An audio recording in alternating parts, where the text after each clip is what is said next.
What are the biggest risks in life?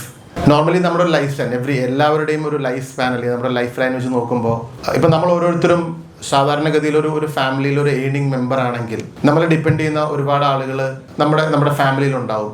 സാധാരണഗതിയിൽ നമ്മൾ ഈ ആളുകൾ ചോദിക്കാറുണ്ട്, എന്തിനാണ് ഇൻഷുറൻസ് എടുക്കുന്നത്, എന്തിനാണ് സേവ് ചെയ്യുന്നത് എന്നൊക്കെ ആളുകൾ ചോദിക്കാറുണ്ട്. സോ ഇൻഷുറൻസ് എന്തിനാണെന്നുള്ളതിൻ്റെ ഒരു ആൻസറാണ്, ആ ഏണിംഗ് മെമ്പർ സാധാരണ പെട്ടെന്ന് ഒരു എന്താ പറയുക, പെട്ടെന്നുള്ള അയാൾക്കൊരു മരണം സംഭവിക്കുകയോ ഒരു ഡാമേജ് സംഭവിക്കുകയോ ചെയ്തു കഴിഞ്ഞാൽ ആ ഫാമിലിയിലെ ഇൻകം സ്റ്റോപ്പ് ആവുന്ന അങ്ങനത്തെ ഒരു സിറ്റുവേഷനിൽ ആ ഫാമിലിക്ക് ഒരു ഫൈനാൻഷ്യൽ സപ്പോർട്ട് കൊടുക്കാനായിട്ടുള്ള ആകെ ഒരു സൊല്യൂഷൻ എന്ന് പറയുന്നത് ഇൻഷുറൻസ് ആണ്. അപ്പോൾ നമ്മൾ ഇൻഷുറൻസ് എന്തിനാണെന്ന് ചിന്തിക്കുന്ന ആളുകൾക്ക് അതിന് എന്തുകൊണ്ട് ഇൻഷുറൻസ് എടുക്കണം എന്നുള്ള ഒരു റീതിങ്കിങ് ചെയ്യാനായിട്ടുള്ള ഒരു തോട്ടാണ്. എയർലി ഡെത്ത് എന്ന് പറയുന്നത് നമ്മുടെ ലൈഫിലെ ഏറ്റവും വൺ ഓഫ് ദി ക്രിട്ടിക്കൽ സിറ്റുവേഷനാണ്. അപ്പോൾ അതിന് നമ്മൾ തീർച്ചയായിട്ടും സഫീഷ്യൻ്റ് ആയിട്ടുള്ള ഇൻഷുറൻസ് കവർ കൊണ്ട് നമ്മളതിനെ പ്രൊട്ടക്റ്റ് ചെയ്യാം.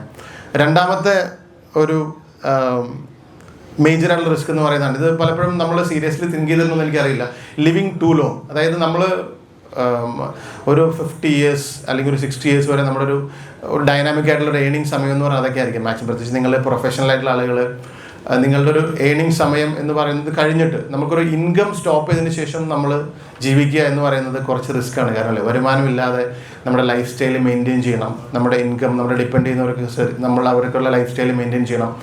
അപ്പോൾ അങ്ങനെ ഒരു സിറ്റുവേഷനെ പറ്റിയിട്ട് നമ്മൾ നേരത്തെ ആലോചിക്കുക എന്നുള്ളതാണ് ഈ ഒരു പോയിന്റ് കൊണ്ട് നമ്മൾ ഉദ്ദേശിക്കുന്നത്.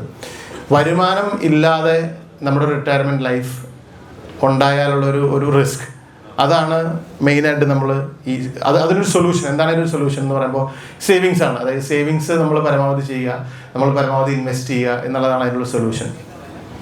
എന്തുകൊണ്ട് സേവ് ചെയ്യണം അല്ലെങ്കിൽ എന്തിന് സേവ് ചെയ്യണം, എന്തിന് ഇൻഷുറൻസ് എടുക്കണം എന്നുള്ള രണ്ട് കാര്യങ്ങൾക്കുള്ള ഒരു ഉത്തരമാണ് നമ്മളുടെ ലൈഫിൽ നമ്മൾ അൺസർട്ടനിറ്റി. കാരണം നമ്മൾ ഇത് പറയുമ്പോൾ പലപ്പോഴും ചിന്തിക്കും, ഇത് എന്നെ പറ്റിയല്ല, എൻ്റെ അടുത്തിരിക്കുന്നതിനെ പറ്റിയാണ് അല്ലെങ്കിൽ എൻ്റെ അയൽവക്കാരനെ പറ്റിയാണ് ഇത് പറയുന്നതെന്ന് പലപ്പോഴും ആളുകൾ ചിന്തിക്കാറുണ്ട്. പക്ഷേ ഞാനീ പറഞ്ഞ രണ്ട് കാര്യങ്ങളും നമ്മുടെ എല്ലാവരുടെയും ജീവിതത്തിൽ വരാൻ സാധ്യതയുള്ള, നമുക്ക് പ്രെഡിക്റ്റ് ചെയ്യാൻ പറ്റാത്ത ഒരു സിറ്റുവേഷനാണ്. അപ്പോൾ തീർച്ചയായിട്ടും നിങ്ങളുടെ ഇൻഷുറൻസിനെ പറ്റിയിട്ടും ഇൻവെസ്റ്റ്മെൻറ്റിനെ പറ്റിയുള്ള ചിന്തകൾ ഒന്നും കൂടെ റിഫ്രഷ് ചെയ്യുക. എന്നിട്ട് അത് ആവശ്യമുണ്ടെങ്കിൽ അതിന് നിങ്ങൾ തക്കതായ സൊല്യൂഷൻസ് കണ്ടെത്തണം എന്നതാണ് എൻ്റെ ഒരു റിക്വസ്റ്റ്.